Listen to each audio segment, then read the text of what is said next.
안녕하십니까. 오늘은 단어의 품사는 문장의 위치에 따라서 변한다는 내용으로 강의를 시작합니다. 많은 사람들은 단어의 품사는 정해져 있다고 알고 있습니다. 단어의 품사가 정해져 있다 보니까 단어의 품사가 변하면 잘 이해를 못하는 거예요. 대표적인 것이 early라는 단어인데, early는 일찍이란 뜻이지만 사람들은 early의 품사를 부사로만 알고 있습니다. 보통 예문을 들면 get up early, 자, 일어나라 일찍, 이렇게 early를 부사로만 알고 있지요. 하지만 early가 형용사로 쓰이는 경우도 얼마든지 많습니다. Early 1990s 하면 초기의 1990년대 이렇게 되지요. early가 명사 1990년 1990 앞에 왔기 때문에 early의 이때의 early의 품사는 형용사가 됩니다. 명사 앞에 오면 제가 형용사라고 그랬죠. 자, 형용사의 위치는 다시 복습 들어갑니다. 형용사의 위치는 명사의 앞 또는 명사의 뒤에서 명사를 꾸며주거나 명사를 설명한다. 형용사가 명사 앞에 위치하면 명사를 꾸며주고, 형용사가 명사 뒤에 위치하면 명사를 설명해 주는데, 어떤 단어가 명사 앞에 오면 거의 99% 그 품사는 형용사가 됩니다. 어떤 단어가 형용사이기 때문에 명사 앞에 오는 것이 아니라 명사 앞에 있기 때문에 그 단어가 형용사가 되는 것입니다. early라는 단어는 1990s라는 명사 앞에 왔기 때문에 early의 품사는 형용사가 되는 것입니다. 그러면 초기에 자동차 할 때 어떻게 영작을 할까요? 예, early의 초기에 자동차들 하면 early cars라고 하면 되는 거예요. 그 early가 이렇게 명사 앞에 오면 형용사로 변할 수 있다는 사실만 알면 간단히 영작을 할 수 있음에도 불구하고 겁이 나서 영작을 못하는 것입니다. 어떤 단어의 품사는 이렇게 문장의 위치에 따라서 정해지는 것이지, 단어의 원래 품사가 원래부터 정해져 있는 경우는 기본적으로 없다는 것입니다. 자, 다시 본문으로 이제 가보면, 단어는 문장 내의 위치에 따라서 품사가 바뀝니다. 즉, 단어는 명사든 형용사든 부사든지 간에 정해진 품사는 없습니다. 문장 내의 위치에 따라서 품사가 바뀔 뿐이지요. 물론 완전히 명사나 형용사나 부사로 굳어진 경우도 있습니다. 이런 경우는 보통 전미사죠. 전미사. 예, 전미사가 붙으면은 부사로 굳어진 경우가 있습니다. 그러나 원칙상 품사는 문장의 위치에 따라서 변할 수 있다. 이것이 원칙입니다. 그런 것은 예외예요. 알겠죠? 형용사에다가 ly를 붙이면 부사다. 사실은 그런 것도 아닙니다. 어쨌든 우리가 중요한 것은 단어의 품사는 원래부터 정해져 있는 것이 아니라 문장 내의 위치에 따라서 단어의 품사는 얼마든지 바뀔 수 있다는 것이죠. 자, 예문을 들어서 한번 보겠습니다. Our city has only one fire station. 자, 우리의 도시는 has 가지고 있습니다.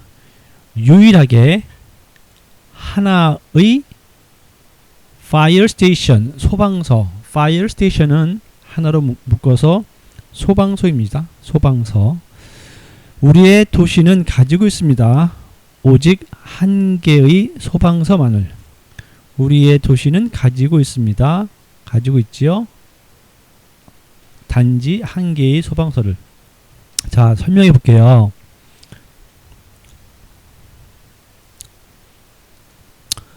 1번의 hour을 봅시다. hour. 자, hour. 명사 city 앞에 있으므로 형용사입니다. 자, 어떤 단어가 명사 앞에 있으면 형용사라고 제가 그렸습니다. 자, hour가 형용사이기 때문에 명사 city 앞에 온 것이 아니고 명사 city 앞에 왔기 때문에 hour이 형용사인 겁니다. 우리가 알고 있는 소유격은 몽땅 다 형용사입니다. 왜냐? 소유격은 명사 앞에 오기 때문이죠. 소유격은 명사 앞에 오기 때문에 소유격은 몽땅 형용사가 됩니다. 여기서 our, 우리의 라는 소유격은 city라는 명사 앞에 있으므로 소유격입니다. 형용사입니다. 자, 그래서 소유격은 항상 형용사가 됩니다. 그 다음에 city. 자, our city, 우리의 도시에서 이 city는 주어 자리에 있으므로 명사이다 이 말이죠. 자, city가 명사이기 때문에 주어 자리에 온 것이 아니고 city가 주어 자리에 왔기 때문에 city가 명사가 되는 것입니다. 자, 그러면 city가 부사가 될 수도 있어요. 자, city가 어느 경우에 부사가 됩니까? 예, 부사의 위치에 있으면 부사가 됩니다. 그럼 부사의 위치는 뭡니까? 동사, 형용사, 부사의 앞에서 동사, 형용사, 부사를 꾸며 주거나 동사, 형용사, 부사 뒤에서 동사, 형용사, 부사를 설명해 주는 것을 부사라고 합니다. 이 부사가 동사나 형용사, 부사 앞에서 꾸며주는 경우의 뜻과 이 부사가 동사, 형용사, 부사 뒤에서 동사, 형용사, 부사를 설명해 주는 경우는 그 뜻에 있어서 차이가 큽니다. 그 차이도 뒤에 가서 설명을 합니다. 자, 여기서는 city는 우리가 도시라는 것은 명목적으로 명사라만 알고 있지만 그렇지 않습니다. 이 city가 부사의 위치에 오면 이 city도 얼마든지 부사가 될 수 있습니다. Let's go that city. that city가 하나의 단어로 쓰여 부사가 됩니다.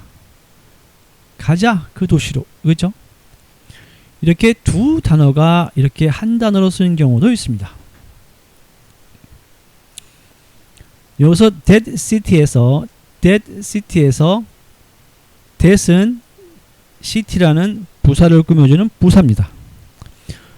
만약에 city를 명사로 한다 그러면 만약에 여러분들 중에서 그 이상하다 생각하는 분이 있을 수 있는데 만약에 city를 명사라고 한다 그러면 이때의 that은 형용사가 되겠지만 go that city에서 city가 명사가 된다 그러면 이 문장은 말이 안 되죠.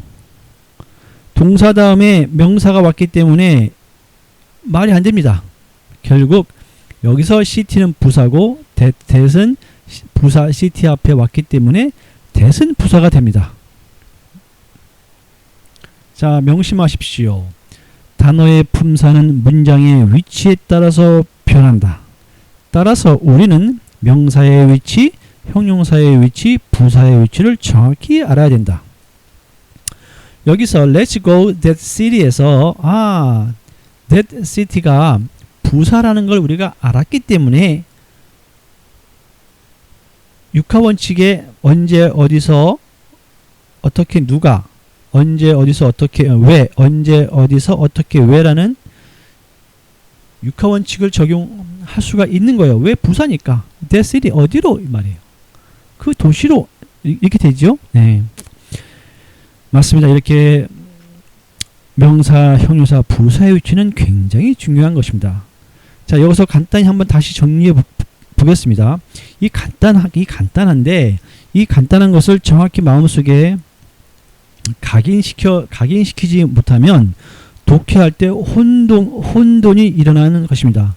굉장히 쉽지만 이 쉬운 것을 여러분들이 몸에 숙지하기까지는 시간이 좀 걸릴 겁니다. 자, 명사의 위치는 주어, 목적어, 보어, 전치사의 목적어. 형용사의 위치는 명사의 앞 또는 뒤에서 명사를 꾸며주거나 명사를 설명해준다. 부사의 위치는 동사, 형용사, 부사의 앞 또는 뒤에서 동사, 형용사, 부사를 꾸며주거나 설명해준다. 여러분들 중에서 영어를 좀 하는 사람들은 아휴 뭐 저렇게 저따위로 쉬운 걸 자꾸만 강조하냐 할 줄 모르는데 이것은 기초가 아니고 원리입니다. 실제로 이 원리를 잘 숙지하지 못한 사람이 태반이 숙지 못하고 있어요. 내가 영어를 잘한다고 생각하는 사람조차도 이 원리를 정확히 깨닫지 못한 경우가 태반이 그렇습니다. 제가 자꾸 강조한 이유가 있습니다. 자, 한번 볼까요? 3번에 only. 자, only의 품사는 여기서 무엇입니까? 그렇습니다. 형용사 one 앞에 있으므로 부사입니다. 이때 only는 형용사 one 앞에 있으므로 부사입니다. 자, 부사니까 부사로 번역합니다. only가 부사일 때 번역은 겨우 단지 이렇게 번역됩니다. 겨우 단지. 만약에 only가 명사 앞에 오면 형용사가 되죠. 당연하죠. 어떤 단어가 명사 앞에 오면 형용사가 된다고 그랬습니다. 여기서 only가 명사 앞에 오면 형용사가 된다. 자, our city has only one fire station에서 one이 형용사, only는 one을 꾸며주는 부사. only가 부사로 번역이 될 때는 겨우. only가 부사로 번역이 될 때는 번역이 겨우. 우리의 도시는 가지고 있는데 겨우 한 개의 소방서. 자, 되죠?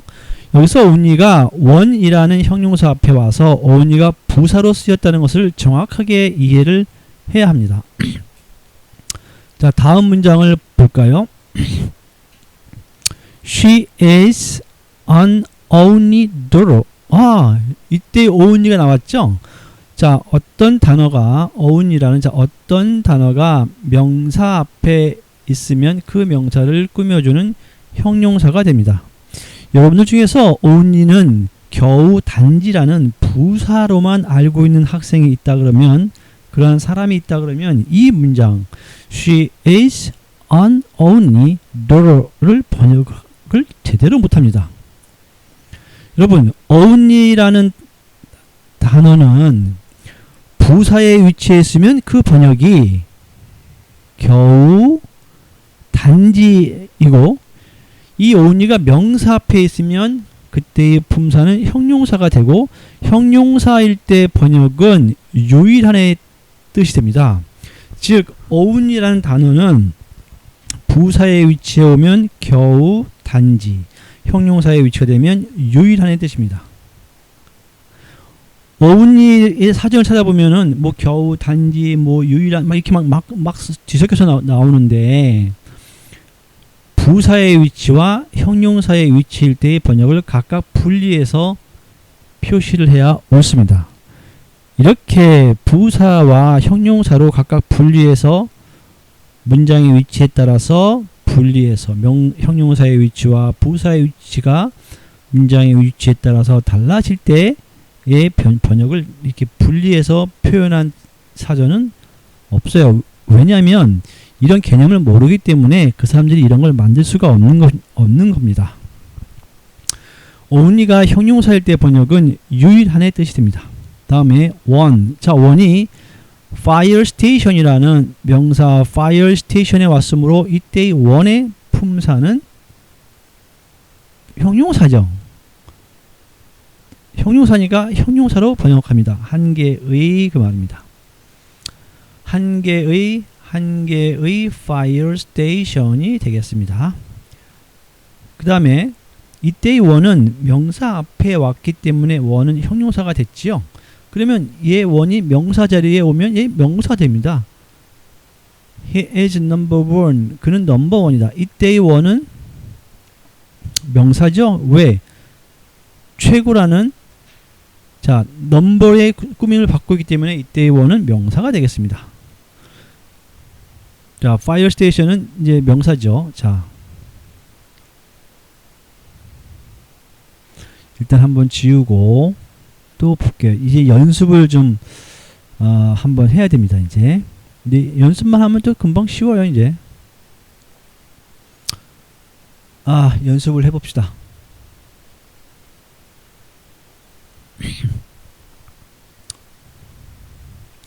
연습 한번 해봤죠. 자, in the early 1990s, Norway introduced a carbon tax. 자, 카본 텍스는 이제 탄소세라는 얘기예요. 탄소. 근데 사실은 텍스가 세금이잖아요. 그럼 카본이 텍스라는 명사 앞에 왔으므로 카본은 형용사입니다. 여기서 형용사. 카본, 탄소의. 형용사는 뭐뭐의 또는 은는으로 번역하잖아요. 그래서 탄소의 세금. 그러니까 탄소 세금이 되죠. 이때 카본의 품사가 뭐냐? 형용사입니다. 자, 앞에서 보면 in the early 1990s. 자, 전치사가 있으면 반드시 끝에는 명사가 와야 됩니다. 전치사가 있으면 반드시 끝에는 뭐가 와야 된다고요? 명사가 와야 됩니다. 이것을 전명구라고 그러죠. 전치사가 있으면 전치사의 끝에는 명사가 와야 되는데 이때의 명사를 전치사의 목적어라고 그럽니다. 다시 전치사가 있으면 전치사의 끝에는 명사가 와야 되는데 이때의 명사를 전치사의 목적어라고 합니다. 다시 한번 해볼까요? 전치사가 있으면 전치사의 끝에는 명사가 와야 하는데 이 명사를 전치사의 목적어라고 합니다. 그럼 명사의 위치는 주어, 목적어, 보어, 전치사의 목적어. 이렇게 꼭 명사는 이렇게 문장 중에서 이렇게 꼭 네 군데만 갈 수 있어요. 자, 이렇게 제가 말하면 여러분들이 문장 중에 팡팡팡팡 하고 떠오르죠? 주어 팡, 목적어 팡, 보어 팡, 전치사의 목적어 팡. 예, 명사의 위치가 탁탁탁탁 하고 다 떠올라야 됩니다. 자, 여기서 보면 일단 in the early 1990s 이 전명구만 먼저 보겠습니다. 자, in the early 1990s 전치사 in과 맨 끝에 1990s라는 명사가 왔죠. 예, 명백한 전명구입니다. 전명구인데 이 전명구가 문장 가운데 있으면 얘가 명사가 될 수도 있고 형용사가 될 수도 있고 부사가 될 수도 있습니다. 여기서는 최소한 주어는 아니죠. 예, 주어인 노르웨이가 있잖아요. 따라서 주어는 아니죠. 얘가 그럼 최소한 명사는 아니란 얘기예요. 주어가 아니니까 그러면 형용사 아니면 부사죠. 근데 여러분 제가 뭐라 그랬어요? 형용사란 명사의 앞이나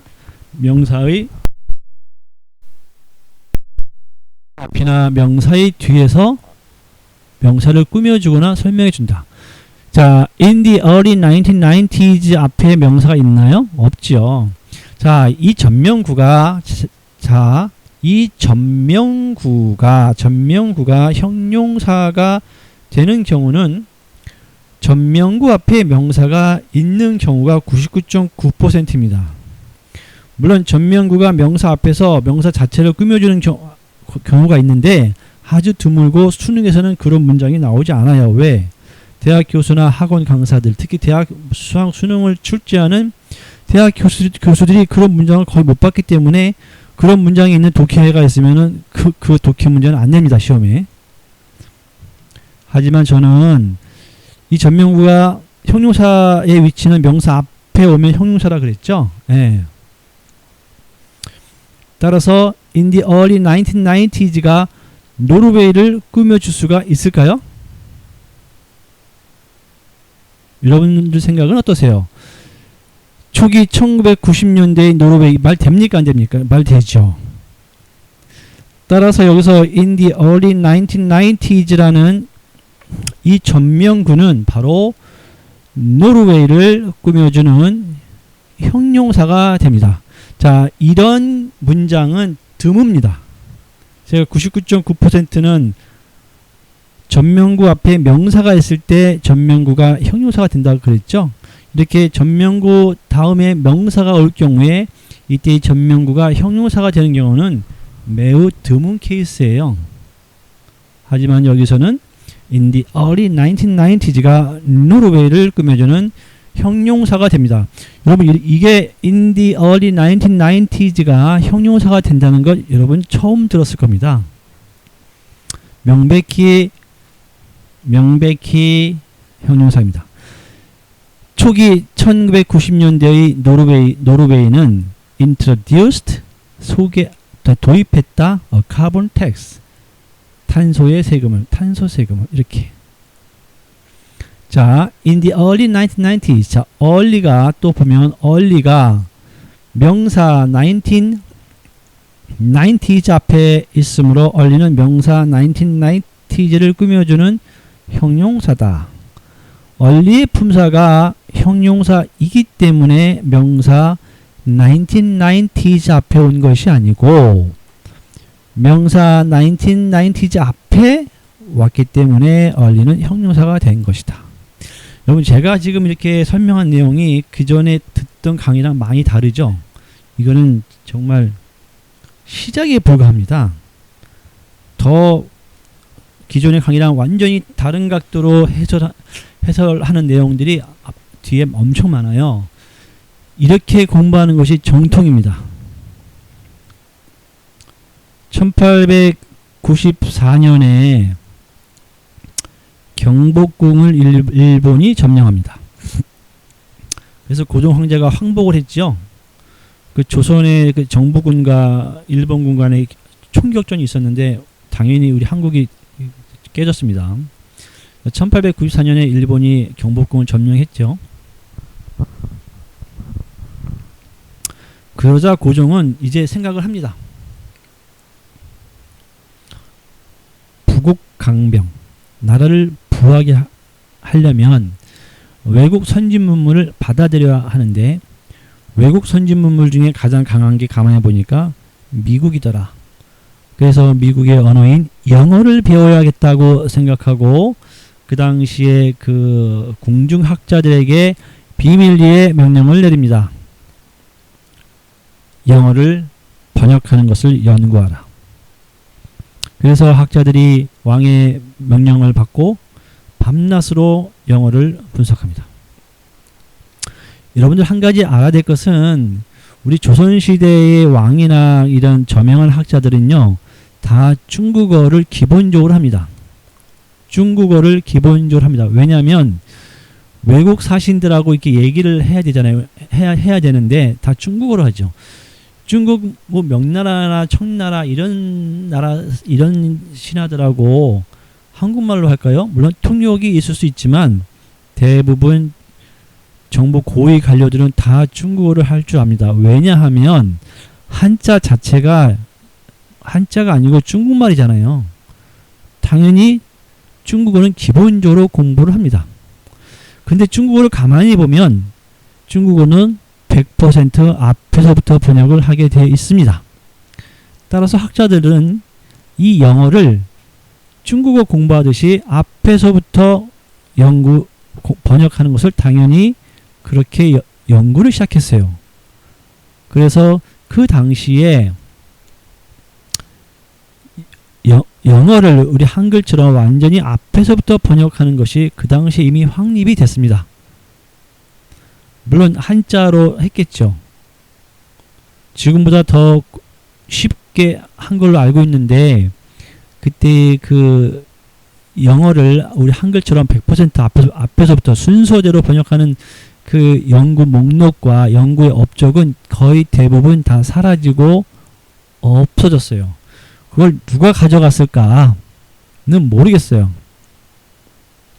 하지만 그 연구 업적 중에 극히 일부가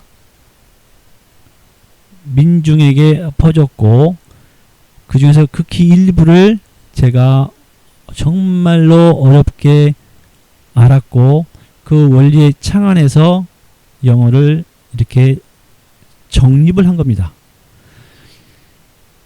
이것이 바로 정통 궁중 비법 영어입니다. 물론 제가 그 당시에 그 학자들이 이렇게 이룩한 것을 모두 다 터득했다고 볼지는 어렵겠지만 최소한 그분들이 가고자 하는 기본 맥락은 제가 다 이해했는데 이 정도 이해하는 것은 대한민국에서 제가 최초로 이 정도 인식한 겁니다. 그럼 다른 사람들은 뭐냐? 일본이 우리나라를 점령, 지배하면서 영어를 가르칩니다. 근데 일본 사람들은 영어를 거꾸로 한 거예요. 거꾸로. 그러다 보니까 우리 한국 사람들에게도 영어를 거꾸로 가르쳐 준 겁니다. 그래서 지금 일본하고 한국 사람들 둘 다 영어를 못합니다. 둘 다 영어를 못하는데 못하는 거를 떠나서 정확한 뜻을 몰라요. 근데 제가 한 가지 더 의심스러운 거는 일본 사람들이 그렇게 거꾸로 번역하면 안 된다는 걸 알면서 한국 사람들에게 거꾸로 영어를 번역하는 것을 가르친 것, 전수한 것이 아닌가라는 의문이 많이 듭니다. 왜냐하면 영어를 계속 생각하다 보면 거꾸로 번역하면 안 된다는 걸 저절로 알거든요. 자, 어쨌든 이 정도 그만하고 또 갑시다. I get up early.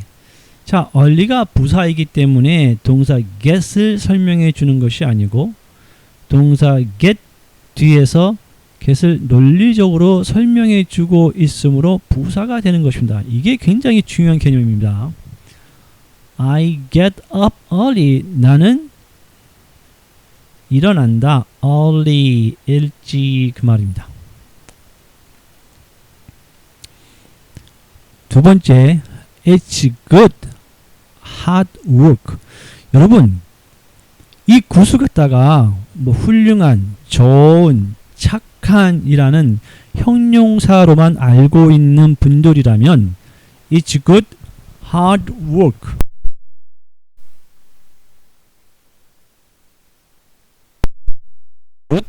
hard work를 번역을 할 수가 없어요. It's good, hard work를 번역하라 그러면 대부분 사람들이 이렇게 번역합니다. 그것은 훌륭한 힘든 일. 이게 무슨 말이에요? 다시. 아닌가? 훌륭한이 아닌가? 좋은인가?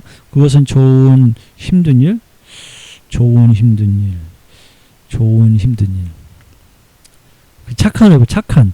그것은 착한 힘든 일. 느낌이 안 오죠? 예.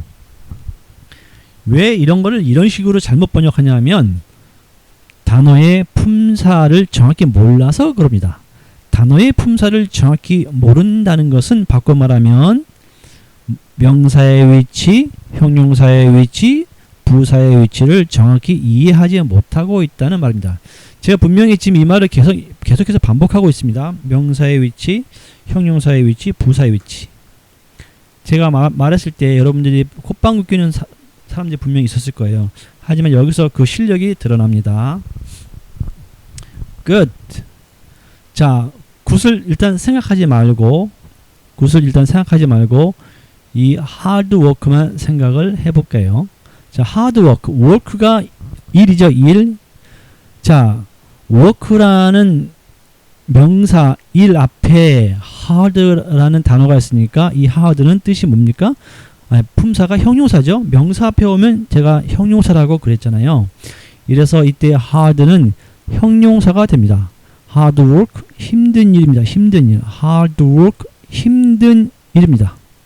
자, 그러면 hard가 명사 앞에 있으므로 hard가 형용사라는 것은 명확하죠. 이 상황에서 이때 형용사 앞에 good이라는 어떤 단어가 나옵니다.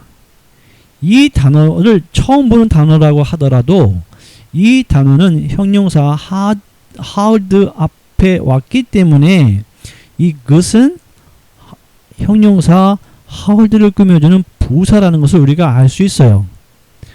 왜냐? 부사라고 하는 것은 동사, 형용사, 부사 앞에 오거나 또는 뒤에 온다 그랬죠? 여기서 굿은 형용사 hard 앞에 왔으니까 얘 부사입니다. 그러면 굿이 부사로 쓰이면 그 번역이 뭐냐? 굉장히란 말입니다. 굉장히. 또는 대단히 뭐 여러분들이 원하는 대로 번역하면 되죠. 이때 굿은 힘든 형용사 hard를 꾸며주는 부사입니다. 따라서 이 번역은 그것은 굉장히 힘든 일이다 그 말입니다. 그것은 굉장히 힘든 일이다 그 말입니다. 이렇게 굿의 품사는 형용사도 될 수 있지만 부사도 될 수 있습니다. 문장의 위치에 따라 다른 거예요. 자, hard가 명사 work 앞에 있으므로 형용사이고, 그렇죠? 어떤 단어가 명사 앞에 위치하면 형용사라고 그랬습니다. hard가 명사 work 앞에 있으므로 형용사이고, 굿이 형용사 hard 앞에 있으므로 부사가 됩니다. 맞죠? 그러면 굿이 형용사로 쓰이는 경우 볼까요? 여러분도 잘 알겠지만 He is a good boy. 그는 상태이다. A good 착한 소년이다. 굿이 명사 boy 앞에 있으므로 이 굿은 형용사이죠. 자, 굿이 형용사가 되면 번역은 착한, 훌륭한 이렇게 됩니다. 굿이 명사 앞에 있으므로 형용사다. 그렇죠. 품사가 바뀌면 당연히 뜻도 변하게 되는 겁니다. 자, 품사가 바뀌면 당연히 뜻도 변하게 되므로 어떤 단어가 명사인지 형용사인지 부사인지를 정확히 구별해내는 것이 굉장히 중요합니다. 품사를 정확히 구별해낼 수 있어야지만 그 뜻을 정확히 번역할 수 있기 때문에 그렇습니다. 이 굿은 형용사로 쓰이면 좋은, 착한의 뜻이지만 이 굿이 부사로 쓰이면 굉장히란 뜻으로 바뀌잖아요. 굉장히 중요합니다. 그래서 여기 봅시다. 자, a good fried chicken. 자, 이것은 제가 면목동에 있는 그 면목 시장에 갔는데 어느 치킨집 앞에 서 있던 거예요. A good fried chicken. 자, 이 굿이 품사가 형용사라고만 알고 있다면, 이 굿의 품사를 형용사라고만 알고 있다 그러면 어떻게 번역합니까? 이것을 좋은 튀긴 닭. 좋은 튀긴 닭. 이 말이 무슨 말이에요? 좋은 튀긴 닭이. 자, a good fried chicken은 잘 튀겨진 통닭이란 뜻인데, fried는 명사 앞에서 명사 치킨을 꾸며주고 있으므로 형용사가 된다. 맞지요? 이 fried는 치킨이라는 명사 앞에 있잖아요. 따라서 이 fried는 명사 치킨을 꾸며주는 형용사입니다. fried 과거분사죠. fried 과거분사. ing하고 pp, ing하고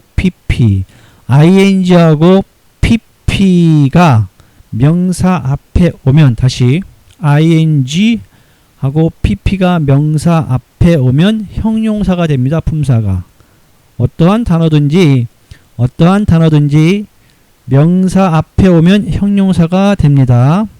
따라서 ing나 과거분사 pp가 명사 앞에 오면 그 품사는 형용사가 됩니다. 그럼 형용사가 되면 번역을 어떻게 합니까? 네, 우리 한글은 는, 은는, 니은, 받침 니은이나 리을 등을 붙이면 형용사가 되지요.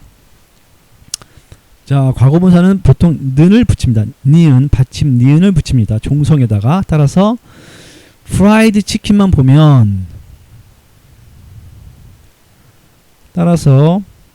프라이드 치킨만 보면, 아이고 죄송합니다. 따라서 프라이드 치킨만 보면 프라이드는 과거분사로서 명사 치킨 앞에 있으므로 치킨은 형용사가 됩니다. 그 다음에 이 굿을 봅시다. good.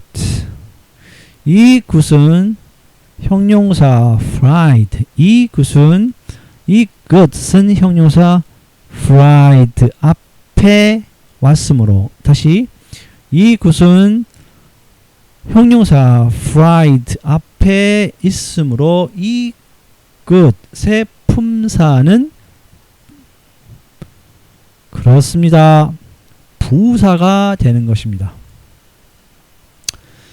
자,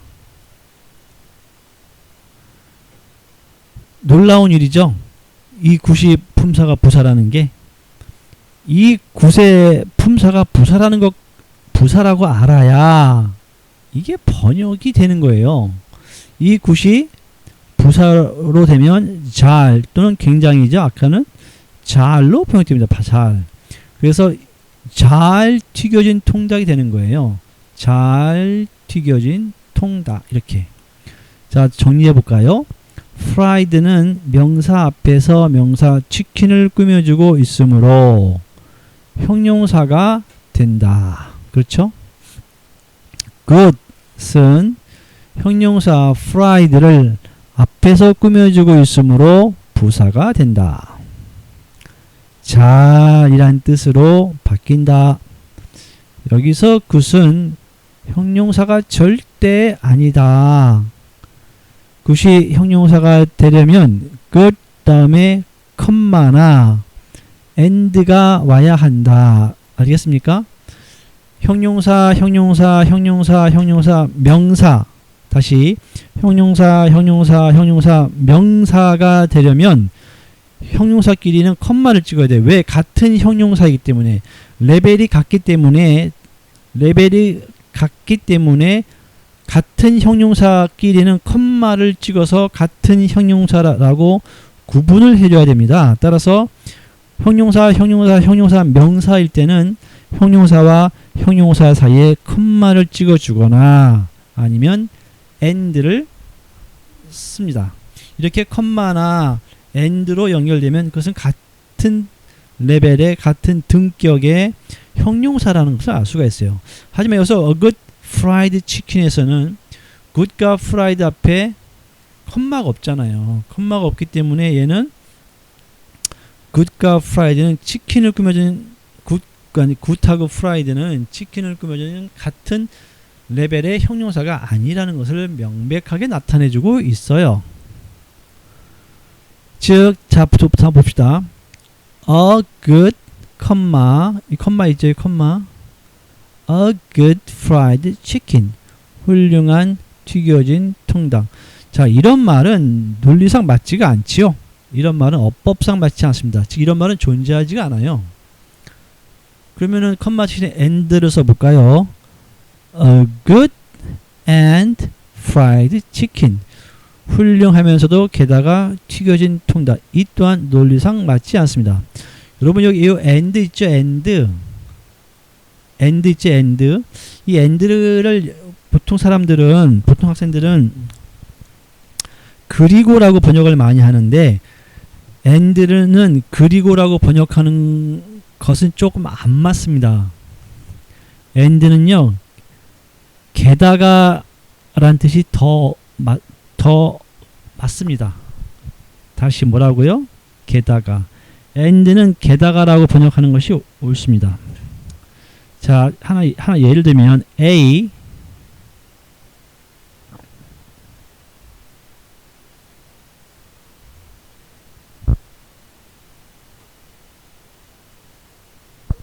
자, A and B 그러면 여러분들이 번역할 때 보면 A 그리고 B요. A 그리고 B. 보통 이렇게 번역을 많이 하잖아요. 근데 and의 원뜻이 그런 뜻이 아닙니다. and의 원뜻은 우리 한글로 따지면 게다가라고 하는 것이 더 정확한 표현입니다. 왜냐하면 A and B는 무슨 말이냐면 A가 원래 있어. A and B는 원래 A가 있어요. A and B는 A가 원래 있는데 원래 있는 A 위에 덮어서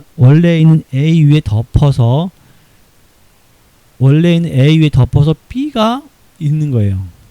그러니까 즉 A가 원래 있고 그 A에 더해져서 그 A 위에 덮어져서 더해져서 B가 있다는 말이에요. 여기에 적합한 말은 우리 한글의 게다가입니다.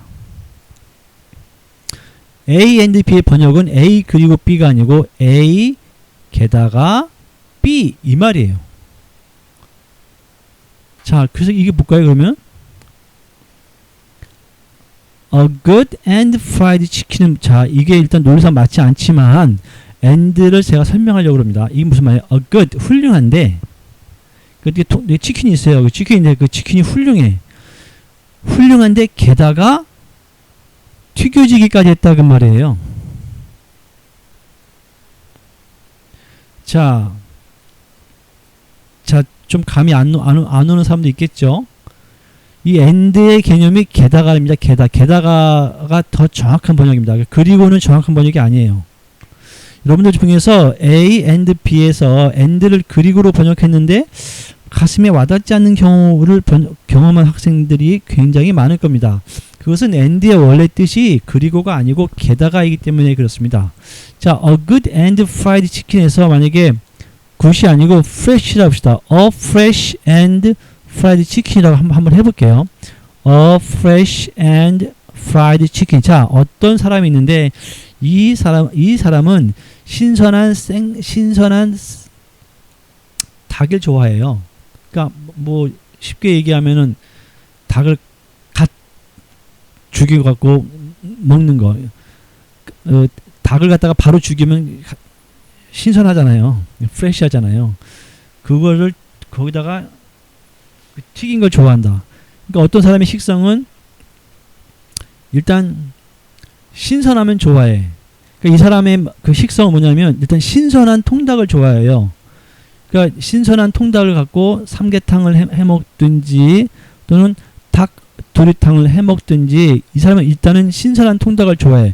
근데 게다가 이 사람은 닭도리탕, 삼계탕, 프라이드 중에서 프라이드를 더 좋아한다 그 말이에요. 이 사람은 원래 신선한 통닭을 좋아하는데 게다가 튀긴 것은 더 좋아한다 그 말입니다. 따라서 A fresh and fried chicken 할 때 정확한 번역은 신선하면서도 튀겨진 통닭 이거예요. 신선하면서도 게다가 튀겨진 통닭 이 말입니다. 따라서 and는 게다가입니다. A and B. 여기에 컴마가 있는 경우는 또 번역이 또 달라집니다. 이렇게 A 다음에 A, and B 하면 또 번역이 또 달라져요. 알겠죠? 이 컴마가 없으면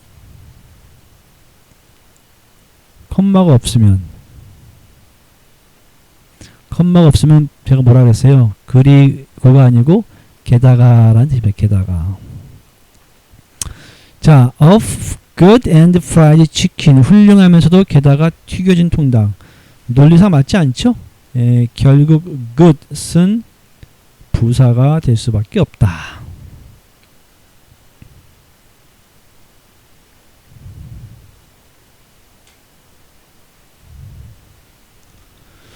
자, 이제 조금 더 깊이 들어갑니다. 명사의 위치, 형용사의 위치, 부사의 위치가 얼마만큼 중요한지를 여러분들은 더 알아야 돼요. 번역 실력이 2단계 업그레이드 되는 것을 여러분들 경험을 이제 하게 됩니다. 벌써 이 정도만 해도 벌써 무릎을 치는 사람들이 벌써 꽤 나왔을 줄 압니다. 지식의 알아나감, 알매 희열은 바로 이런 것이에요. 그런 영어에 대해서의 이런 암의 희열과 깨달음의 즐거움에 대해서 여러분들은 계속해서 놀랄 것이고, 아, 이런 것이 진짜 영어구나, 이런 것이 진짜 공부구나라는 것을 여러분들은 차츰 더 많이 느끼게 될 것입니다. 여태까지의 편견과 선입견을 빼고 열린 마음으로 이 강의를 들어주시기 바랍니다. 자, 세 번째 봅시다. I didn't sleep. 나는 didn't sleep. 자지 못했다. A wink last night. 한 번의 깜빡임. last night. 지난 밤이죠. last night. 지난 밤입니다. 이 윙크는 여러분들도 잘 알겠지만 윙크가 이게 눈 한번 깜빡이는 거잖아요. 윙크가. 여러분 생각할 때 어는 형용사 앞에만 어는 명사 앞에만 올 수 있다. 어는 명사 앞에만 올 수 있다라고 생각하는 사람들이 있을 거예요. 하지만 여기서 보면 요 윙크는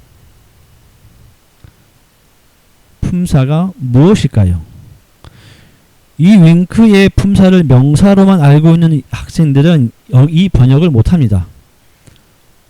왜냐면 윙크가 명사니까 무슨 을르리나 에게 뭐 이렇게 잠깐 목적어나 명사로만 번역을 하려고 그러는데 이게 목적으로 번역이 안 되잖아요.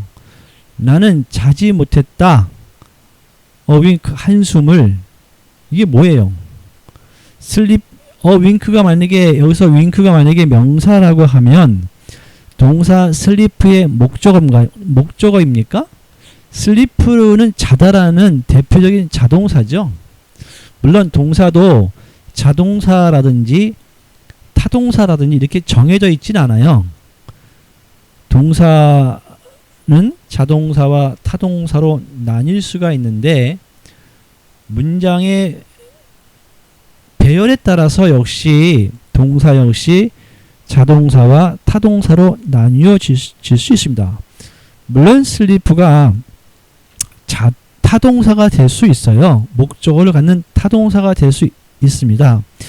그런데 타동사가 되려면 동사에게 어떤 영향이나 행위를 직접 가해야 됩니다. 이 말은 쉽게 설명하면 뭐뭐 하도록 시켰다. 이런 뜻이 들어가면 타동사가 되지요. 그러면 sleep or wink에서 슬리프를 타동사라고 하면은 뭐예요? 윙크를 한 번 깜빡임이라고 할 수가 있죠. 한 번의 깜빡임. 자, 이때 부정관사 어는 한 개의 뜻이니까 한 번의라는 뜻이 있습니다. 한 번이. 한 번의 깜빡임을 슬리프 자게 했다 그 말이에요. 자, 동사가 타동사가 되면 상대방을 시키는 뜻을 내포하게 됩니다. 따라서 sleep or wink는 한 번의 깜빡임을 자게 했다는 뜻인데 이게 무슨 말이에요? 말이 안 되잖아요.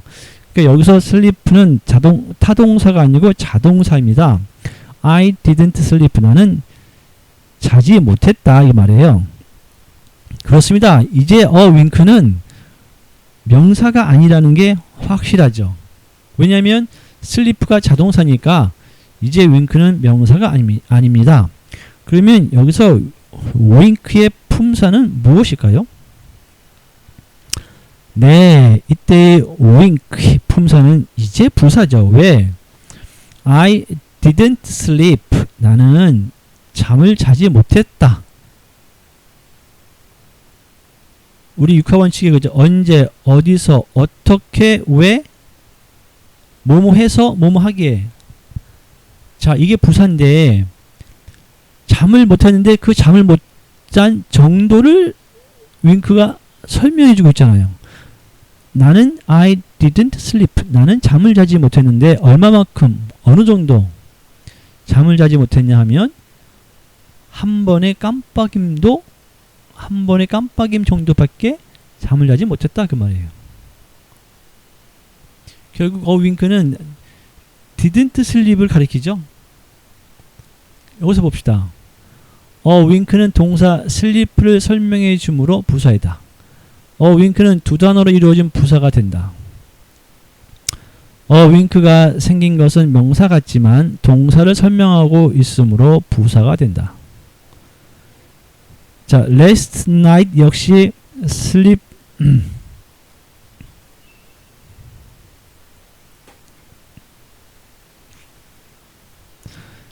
설명해 주므로 부사가 된다. 자, last night도 didn't sleep. 잠을 못 잤다. 근데 언제 동안? last night, 지난 밤 동안. 따라서 여기서 last night은 didn't sleep를 설명해 주므로 부사가 됩니다. 이제 알겠죠? 이제 부사의 위치를 좀 알 수 있지 않겠습니까?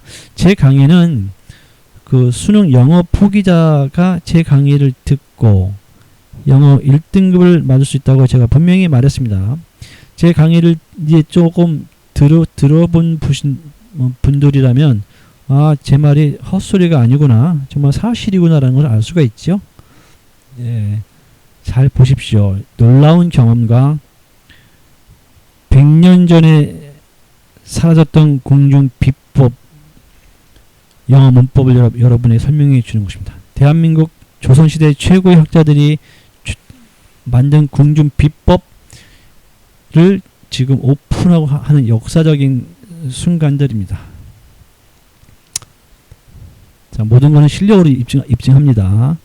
자, he was dead wrong. 여러분, dead는 dead 하면 사람들은 죽은이라는 형용사로만 알고 있어요.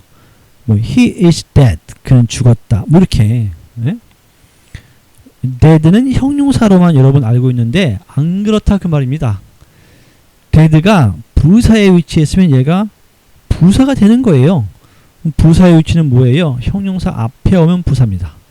이 dead가 형용사 wrong, 잘못된, dead가 wrong이라는 형용사 앞에 왔기 때문에 dead의 품사가 뭐라고요? 얘가 품사가 부사가 됩니다. He was dead wrong. 그러면 dead가 부사로 쓰면 뜻이 어떨까요? 자, dead의 원뜻은 뭡니까? 죽은이죠, 죽은. 그럼 죽도록 잘못다, 이렇게 바로 뜻이 파생되어 나오죠. 이런 것을 메타파 현상이라고 그러는데, 자, 어쨌든 그는 he was dead wrong. 그는 죽을 만큼 잘못했다. 자, 죽을 만큼 잘못했으면 어떻게 된 거예요? 매우 몹시 잘못한 거죠. 자, 여러분 이렇게 명사의 위치, 형용사의 위치, 부사의 위치를 정확히 이해하면 나중에 영어 번역 작가가 될 수도 있어요. 왜냐하면 원리를 이용하면 그 변화를 창조적으로 할 수 있죠. 이 dead의 원뜻은 죽은이니까 죽을 만큼 잘못했다 그 말이에요. 그러면 좀 죽을 만큼이라는 게 좀 과격하니까 이것을 매우 몹시로 바꾼 겁니다. 그는 매우 몹시 잘못했다. 그죠? 좀 더 실감나게 하려고 그러면 원뜻 그대로 그는 죽을 만큼 잘못했다라고 하면 됩니다. 자, 볼게요. dead는 형용사로만 알고 있는데 위치에 따라서 얼마든지 부사가 될 수 있다. 여기서 dead는 형용사 wrong을 꾸며줌으로 부사가 된다. 그 뜻은 죽을 정도로 잘못했다는 뜻이 된다. 여러분 좀 감이 옵니까? 이만큼 명사의 위치, 형용사의 위치, 부사의 위치가 중요하다는 것을 제가 여러분들에게 말씀드리는 거예요. Not all children of successful people become successful. 볼게요. 여러분들 중에서 not이 딱 들어가면 말이에요. not은 조동사를 부정할 때 쓴다. 즉 주어 다음에 조동사에 나오는 것이 not이다 라고만 알고 있는 학생들이 굉장히 많을 건데 안 그래요. not은 형용사도 될 수 있고 부사도 될 수 있습니다. 물론 not이 형용사로 되는 경우는 많지는 않아요. 왜냐하면 no가 있기 때문에 그래요. no가. not 대신에 no가 있죠. 그래서 no는 대부분 또 형용사 많이 쓰이죠. 그러다 보니까 not이 명사 앞에 직접적으로 오는 경우는 별로 없지만 이 not이 부사로 쓰이는 경우는 굉장히 많습니다. 제가 부사의 위치는 형용사의 앞이라 그랬잖아요. 여기서 보면 all, 모든 어린이죠. 모든 어린이잖아요. 그러니까 all은 children이라는 명사를 꾸며주는 부사죠.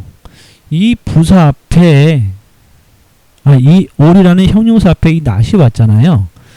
그럼 이 not의 품사는 뭘까요? 이 not은 all을 꾸며주잖아요. 형용사 all을. 그러면 이 not의 품사는 뭐죠? 예, not의 품사는 부사잖아요. 볼까요?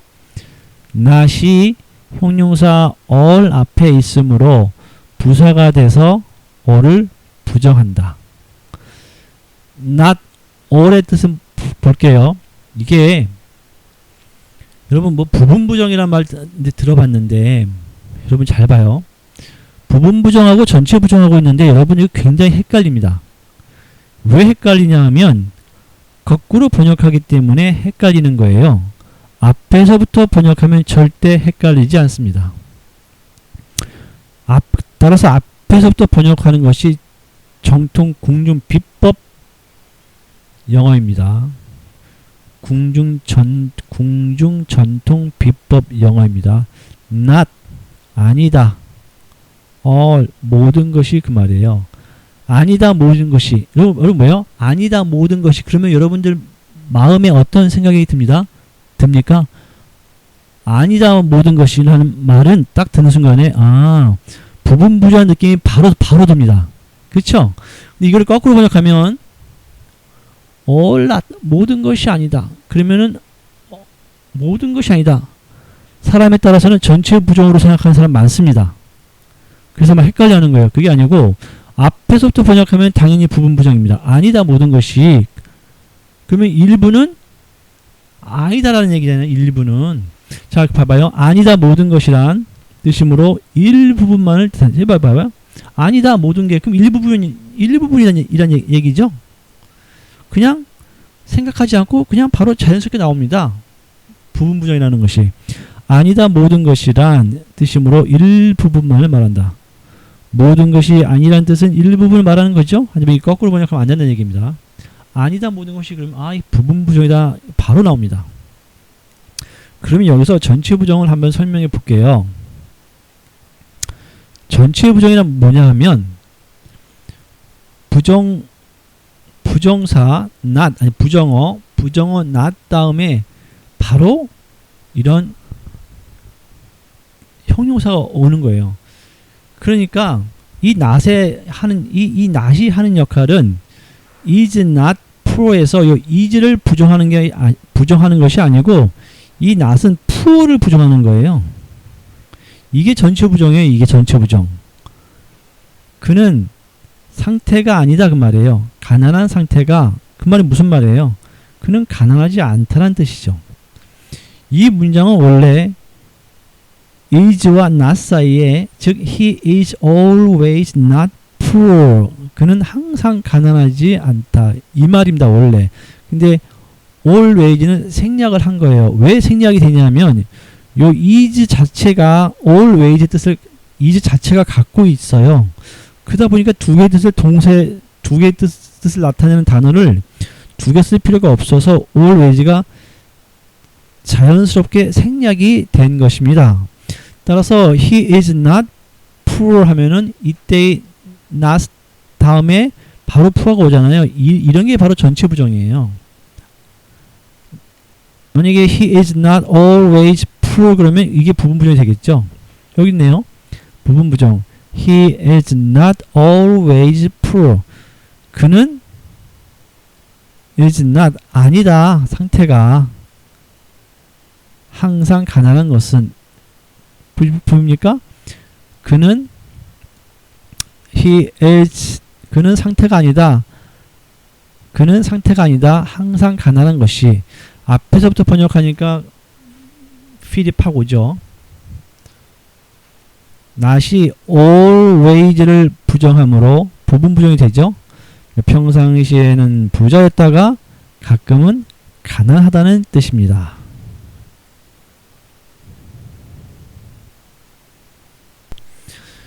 그래서 여러분들 보면요.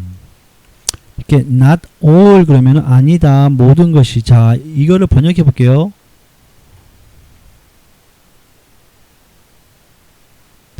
Not all children of successful people. 자, 여기까지 번역을 앞에서부터 해보겠습니다. 미국 사람들의 사고방식과 우리 한국 사람들의 사고방식은 굉장히 큰 차이가 있어서 그들이 하는 방식대로 이해를 하기는 쉽지는 사실은 않지만 우리는 충분히 해낼 수는 있습니다. 아니다 모든 어린이들이 그 말이죠. 아니다. 모든 어린이들이. 그럼 일부 어린이란 얘기죠. 근데 이거를 독해를 할 때 모든 어린이들이 아니다. 성공한 사람들 중에 모든 어린이들이 아니다. 뭐 이렇게 번역하면 막 갑자기 막 말이 꼬이면서 막 헷갈려 갖고 막 공부가 그 다음 독해가 잘 안 됩니다. 여러분 이럴 때는요. 저는 이런 게 약간 이제 수거다 생각을 하는 게 미국 사람의 사고방식과 우리 한국 사람의 사고방식에 차이가 있기 때문에 그렇습니다. 이런 경우가 수거입니다. 수거는 미국 사람과 한국 사람의 사고방식에서 차이가 나와서 그 의미를 바로 받아들이지 못하는 거. 이게 수거죠. 그래서 not all 그러면 아니다 모든 것이니까 일부 부정이죠. 일부 부정. 그러니까 일부 부정이니까 어떻게 돼요? 일부분의 라고 이렇게 번역합니다. 즉 not all이 오면 일부분의 이렇게 번역을 하는 것이 좋습니다. 모든 것이 아니다 막 이렇게 막 하면은 여러분 헷갈려갖고 나중에 그 다음 문장을 번역할 때 다 까먹었고 머릿속이 꼬여요. 그러지 말고 not all은 그냥 일부분의 라고 번역하고 갑니다. not all은 일부분의 그 말이에요.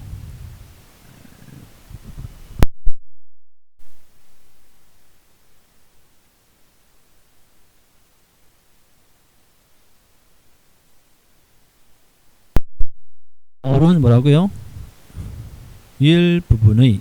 자, 갑니다. not all 일부분의 어린이들. 근데 이때 오브는 뭡니까?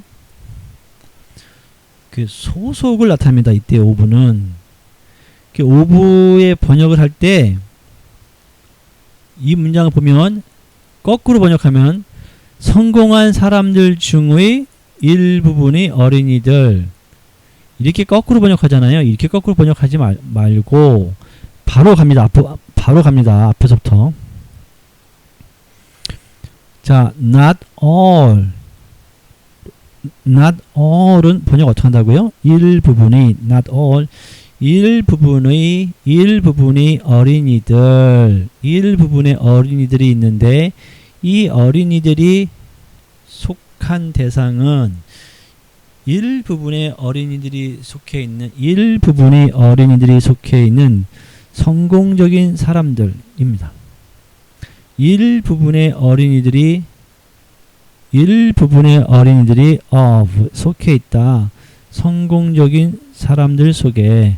근데 이 일부분의 어린이들이 become successful. 성공적이 된다 이 말이에요. 이해가 되지요? 네. 이때 오브는 그래서 소속이 됩니다. 오브가 소속이 되기도 하고 또 소유가 되기도 해요. 그래서 오브에 대해서는 전치사 편에서 따로 설명을 굉장히 쉽게 합니다. 우리가 생각하는 오브를 갖다가 자꾸만 여러분들 보면 오브 번역하라 그러면 무조건 의로만 번역하죠. 이렇게 성공한 사람들의 일부분의 어린이들이 됩니다. 성공적으로. 물론 이때 오브를 거꾸로 번역하면 말 됩니다. 하지만 거꾸로 번역하면 절대 안 됩니다. 거꾸로 번역하면 머리가 일본 사람처럼 됩니다. 일본 사람처럼. 자, 그 다음을 보겠습니다.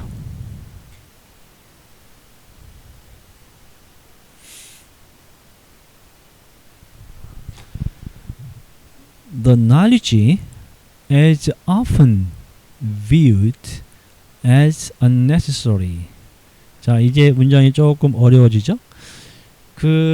제가 앞에서 말했던 명사의 위치, 형용사의 위치, 부사의 위치를 왜 제가 자꾸만 강조하냐 하면 이제 좀 어려운 문장이 들어오면 그 위력이 이제 발휘되기 시작합니다. 그거를 우습게 알았던 분들은 어려운 문제 나오면 그 실력이 이제 드러납니다. 그래서 명사의 위치, 형용사의 위치, 부사의 위치를 자꾸만 반복해서 들어서 자기 것으로 그냥 습관적으로 바로 툭툭 튀어나올 정도로 암기하고 이해하시기 바랍니다. The knowledge is often viewed as unnecessary. 자, 이때의 정관사 더를 번역을 해야 되는데 이때의 정관사에 대한 번역도 놀라운 번역이 많습니다. 우리가 알고 있는 그런 번역이 아니에요. 어쨌든 여기서는 그냥 지식으로 하겠습니다. 지식은 is often 종종 viewed 보여집니다. is often 종종 보여집니다. as unnecessary 불필요한 것으로. 자, 봅시다. 잘 봐요. 전치사 뒤에는 항상 명사가 와야 한다. 제가 무진장 강조를 많이 했죠. 전치사 뒤에는 항상 명사가 와야 한다. 자, 봅시다. 전치사 as 뒤에 여기죠. as 전치사 as 뒤에 unnecessary가 왔으므로 unnecessary가 명사가 된다. 자, 이런 명사를 굳이 말하자 그러면 명사 형용사라고 하는데 그냥 이건 제가 한번 알고 있다는 것을 한번 나타낸 거고 그런 건 필요 없고 전치사가 오면은 반드시 뒤에 명사가 와야 한다 그랬죠. 예. 따라서 이때 unnecessary는 품사가 뭡니까? 명사예요. 명사. 이 unnecessary를 품사를 형용사라고 알고 있는 사람은 또 번역이 안 되는 거예요. 그 어떤 사람들은 막 이때 as가 전치사가 아니고 접속사라 그러면서 as 다음에 주어하고 동사가 막 생략이 됐다고 그러더라고요. 여러분 영어에서 생략하는 경우는 별로 그렇게 많지가 않습니다. 아까 비동사 is하고 always는 그 진짜 둘 똑같아. 똑같으니까 always 생략된 거고 이때는 as가 접속사가 아니고 전치사예요. 그리고 unnecessary가 형용사가 아니고 얘는 명사입니다. 그러면 unnecessary가 왜 명사냐? 전치사 as 뒤에 왔잖아요. 그래서 unnecessary가 명사예요. 명사니까 번역을 어떻게 해줍니까? 명사로 해줍니다. 물론 unnecessary가 형용사로 많이 쓰입니다. 그렇지만 여기서는 분명히 전치사 뒤에 왔으므로 명사입니다. 이 볼까요?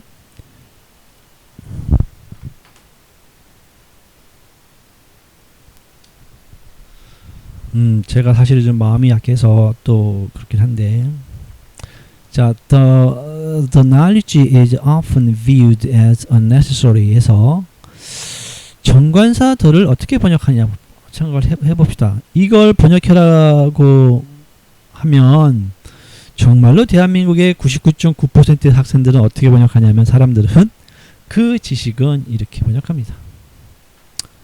그 지식은 종종 보여진다. 불필요한 것으로.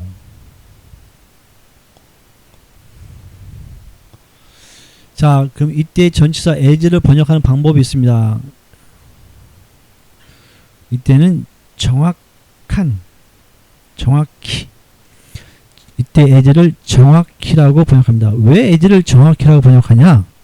as는 기본적으로 is의 뜻입니다. is. 자, is하고 as하고 발음 좀 단어가 좀 비슷하죠? is, as. as를 갖다가 발음을 약하게 하면 as라고 부릅니다. as. 그리고 is의 발음을 얘를 좀 어눌하게 발음하면 얘도 as. 그래서 is하고 as는 그 근본이 같아요. 따라서 이 as는 그 원래의 뜻이 동격입니다.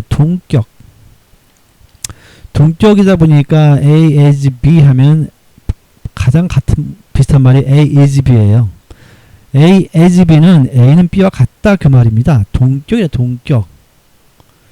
따라서 as는 그냥 번역을 안 해도 되죠. 동격이니까.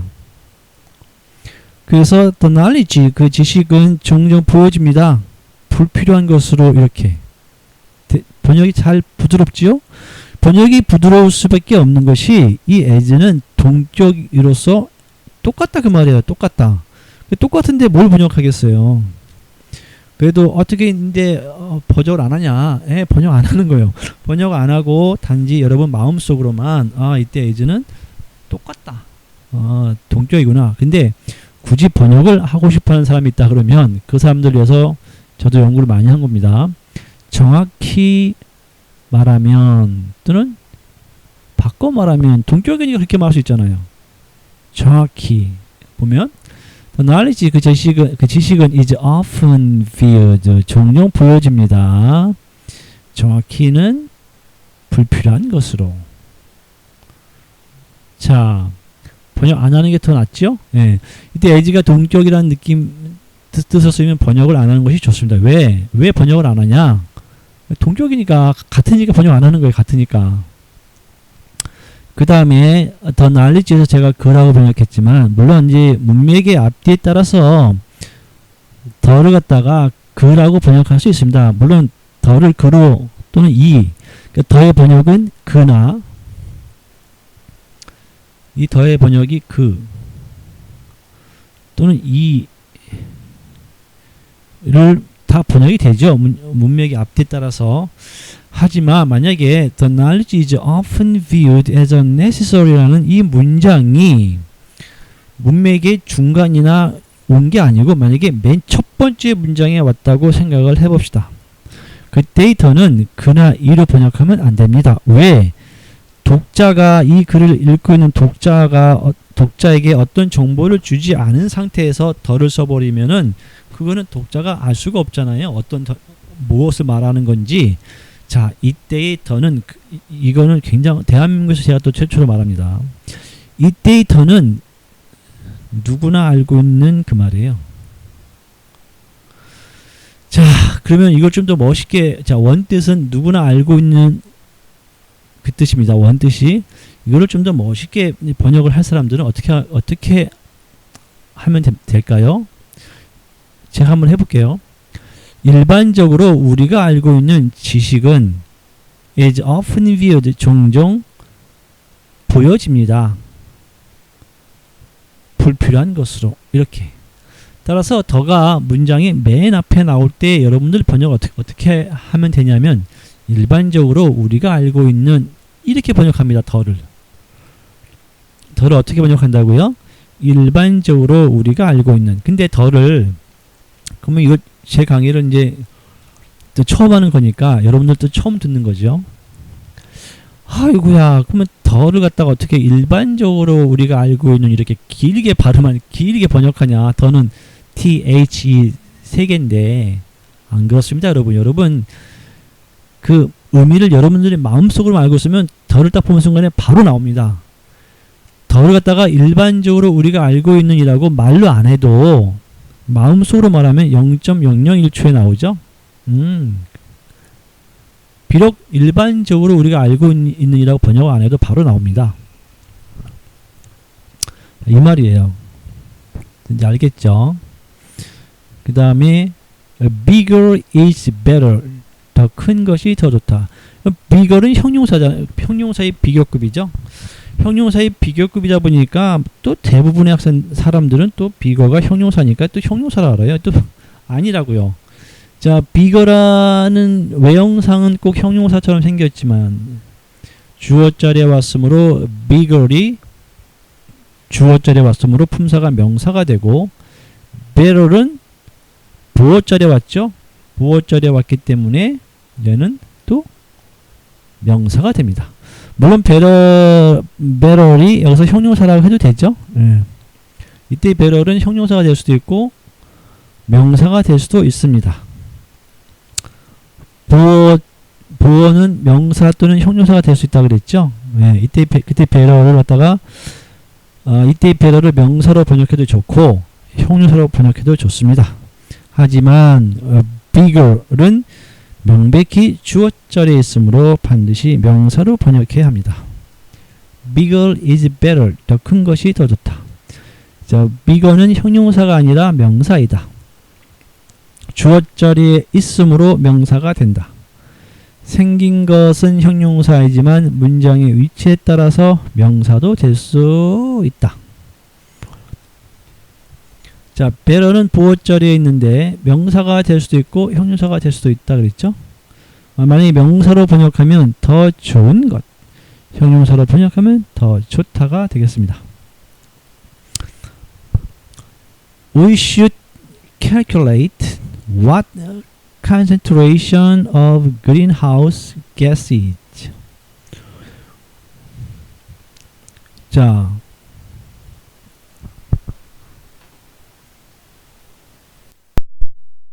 자, we should calculate what concentration of greenhouse gases. 자, 우리는 should calculate, 우리는 계산해야만 한다. what concentration, 어떤 농도인지를, 근데 이 농도는 온실가스 농도이다. 우리는 계산해야만 한다. 어떤 농도인지를. 이 농도는 온실가스. what이 concentration을 꾸며줌으로 형용사이다. 그렇죠? 여기서 concentration은 명백하게 명사잖아요.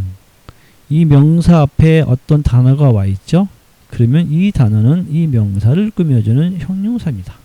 what은 형용사니까 무슨 또는 어떤으로 번역하면 되죠. 예. what이 형용사 쓰였기 때문에 what을 무슨 또는 어떤으로 번역하면 됩니다. 어떤 농도인지를. 근데 그 농도는 그린하우스 온실가스 농도이다. 여러분 보면 이 전치사 오브는 뭡니까? 아까는 소속이라고 번역했죠. 아까는 소속이라고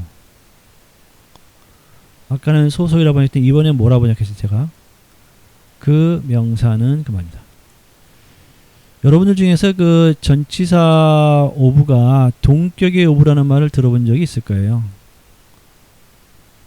하지만 그 동격의 오브로 번역하면 또 거꾸로 번역하면 안 된다 이거죠. 그 온실가스가 어떤 농도인지 이렇게 거꾸로 번역하면 또 이제 말이 꼬여. 이제 앞에서부터 100% 합니다. 이때의 오브는 그 명사는으로 번역합니다. 보통 이렇게 그 추상명사나 이런 게 나올 때 그때는 이렇게 오브를 그 명사는으로 번역하면은 됩니다. 왜 오브가 그 명사는으로 번역되냐? 그것은 사실은 언어학적으로 보면 오브가 동격의 뜻을 갖고 있기 때문에 그렇습니다. 전치사 for도 동격의 뜻을 갖고 있어요. 자, 오브도 동격이고 for도 동격인 게 있어요. 그러다 보니까 for하고 오브를 둘 다 그 명사는으로 번역하는 경우가 있습니다. 하지만 그 뜻의 차이는 분명히 있죠. 예, 그 뜻의 차이는 전치사 편에서 설명합니다. 자, 그 명사는 할 때 여기서 간단히 설명해 보자면 A of B에서 A of B에서 A는 B로부터 분리 이탈해서 나온 거예요. 그러다 보니까 A와 B는 뗄래야 뗄 수 없는 아주 직접적인 관계가 있습니다. 예, 그런 동격을 말하는 거고, for는 그냥 교환, A for B에서 A와 B는 그 레벨이 같다. 그런 뜻에서 동격입니다. 그래서 for나 over를 앞에서부터 100% 번역할 경우에 그 명사는으로 둘 다 똑같이 번역할 수 있지만 그 속뜻은 이만큼 차이가 있는 거예요. 그 속뜻의 차이를 깨닫고 이해하면 됩니다. 그래서 보면 we should calculate, 우리는 계산해야만 합니다. 또는 고려해야만 한다. 어떤 농도인지를 그 농도란 또는 그 농도란 온실가스이다. 그 말이에요. 자, 가슴이 와 닿죠? 이렇게 앞에서부터 번역하는 겁니다. 다 볼까요? I don't know what it is. I don't know. 나는 모른다. 자, 이렇게 주어 다음에 동사 다음에 이렇게 목적어가 나오면 목적이 의문사절이 나오죠.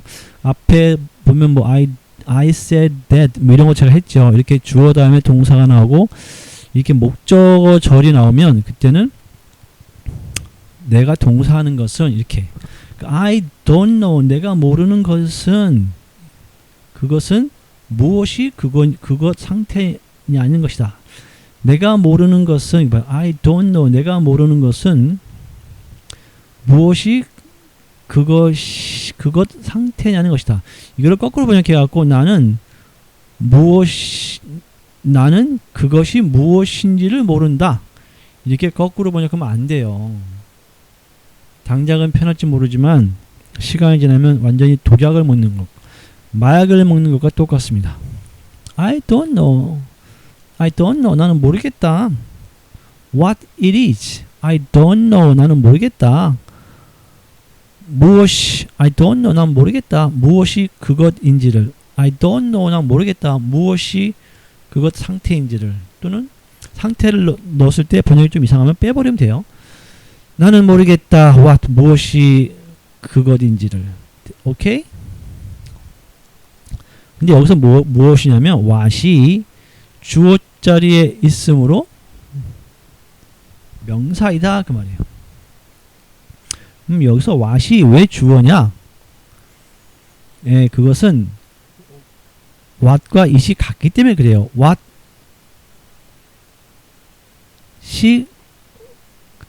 앞에서부터 번역하다 보니까 what이 it이니까 그렇습니다. 이 what이 주어 자리에 있으면서 명사이다. 자, 그러면은 그거죠. 앞에 뒤에 좀 예문이 좀 더 남았긴 한데 그 오늘의 그 강의 내용은 단어의 품사는 문장의 위치에 따라서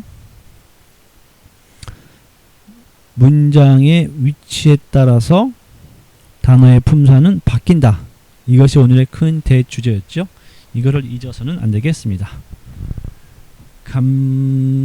감사합니다.